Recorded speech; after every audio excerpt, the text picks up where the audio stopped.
Let's get sweaty. Hey guys, welcome to a Shenmue Dojo video. Today's video is going to be talking about the Shenmue 3 fourth wall breaks. So I'm talking the capsule toys, the backer reward items, and other varying things that were implemented in the game that may or may not have detracted from the experience. I'm going to break things down into the things I found more intrusive and the things I felt worked quite well given the implementation. The idea for this video isn't mine. This came from my co-owner and friend James, who obviously co-owns the dojo with me. James, thank you for the idea. It gave me sort of a little light bulb in the head to run with and make this video, so thank you very much for the idea and suggestion. And guys, if there are suggestions for videos, do let me know and I will try and make them as we go. So, I'm going to break this down, as I said, into things that are more intrusive and the things that worked well, starting with the things I found a little bit more intrusive. There's a few. Obviously, it is a matter of opinion. This is just one man's opinion, aka me. So the first ones I'm going to mention that really sort of jumped out for me are the lucky hit boards at Golden Goose. Now, the boards themselves are fine. They play well. They implemented well. The odds are evil. I will say that now. I don't think I've ever won on them. But I found, with all due respect to the guys who had their faces on them, that it sort of drew me away from the experience a little bit. It almost sort of stood out like a sore thumb. Like I said, I had no problem with how they were implemented or the way they looked. I had an issue, I think, with possibly where they were. Could they have been better suited maybe to, say, Shenmue building, as an example, or somewhere that wasn't as part of, like, the story area, maybe? Just a thought. Anyway, as I said, they looked fine. But they just jumped out at me as, oh my god, they're there. And that sort of took me out of the experience a tiny bit. Moving away from that, and my next item is the capsule toys. Now, Shenmue without capsule toys, you know, we're not going to do it. We needed capsule toys. And actually, the generic sets were fine. We even had some Sega sets in there with like Saturn and arcade titles. They were great.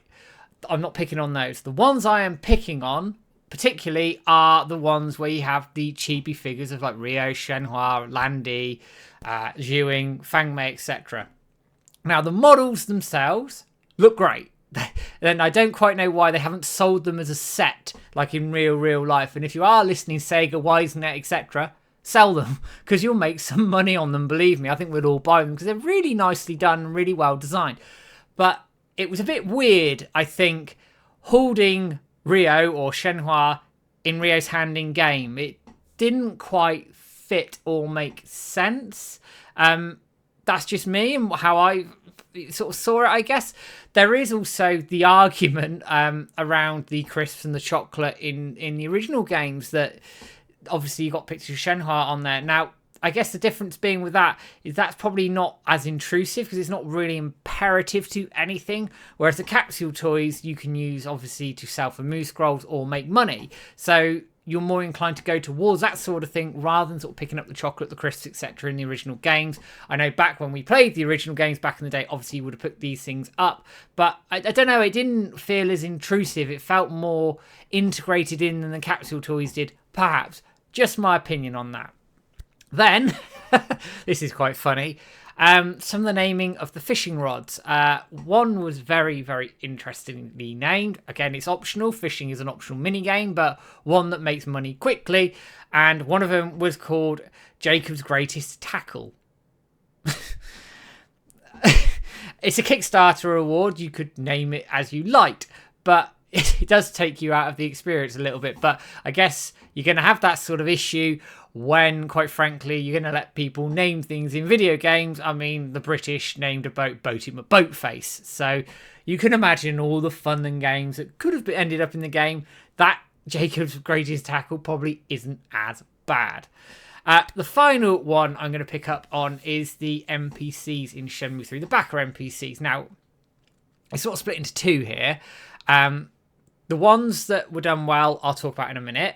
But the ones I want to really sort of focus in on are the ones in the castle. So when you storm the castle, you battle your way through, I presume, against Chi-Men members or whoever they are. You end up just in the room before Landy and you fight the backers. That's fine.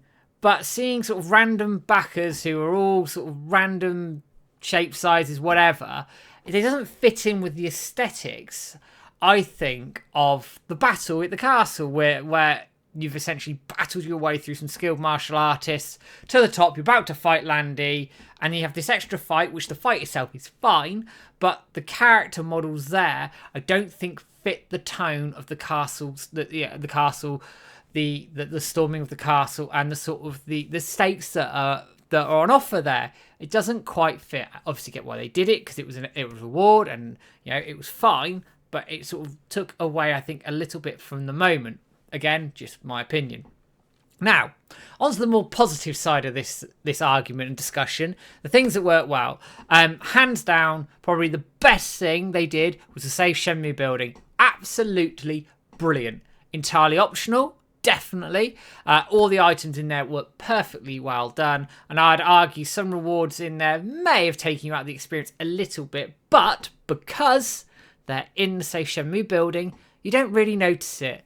And I just think that building was a perfect tribute to the Kickstarter. And I actually think more things could have gone in there potentially, just a thought. Next thing, I've already sort of touched on the NPCs, is the NPCs walking around Niaowu. Now, I've only seen one that I obviously know. That's the model of Joe Kitchen. That's integrated really well, fits in with the aesthetics. You can actually talk to him. He sounds absolutely fine. It makes absolute sense. Not an issue. Works really, really well. I would like maybe some more NPC implementation like that. I think that subtle implementation would have been more than sufficient for what the backers may have wanted. Not talking for everybody, just my opinion. The other things I think were done quite well. Again, optional. Some of the emas, they were quite nicely done. There's some nice messages in there, mixed in with some of the villagers from Bailu. You had some messages in there from Shenmue community members as well. You had the ones in Bailu, the ones in Niaowu. Obviously, there were some odd, random, funny ones, but generally they were quite nice messages. And leading on from that is the guest book. Now, the guest books were done, I thought, really, really well. Again, entirely optional, but something that I made a beeline for, much like the Safe Shenmue building, which I made a beeline for when I got into Niaowu, because I really wanted to see how it was all done. You obviously had the usernames of various users or names of people in the one downstairs, and in the main room you had the actual backer messages from people as well. And I thought it was really cool just to see that. Yes, it is a fourth wall break, but one that, again, it's optional, and B, I don't know, it just felt like I owed it to the game and to the people who backed it to have a look through it. Again, just a personal enjoyment factor, I guess, for me. Closing thoughts, I guess, and sort of as I shut this video down, is, I guess, there were quite a few fourth wall breaks. I think there were quite a few people who thought some of these may have drawn out of the experience a little bit, and I can totally see that argument. I think overall they were probably done fairly well, with some sort of standout examples where it probably wasn't. But what do you guys think? Were there too many fourth wall breaks in Shenmue 3 with the backer awards, the capsules, etc.? What would you do for Shenmue 4?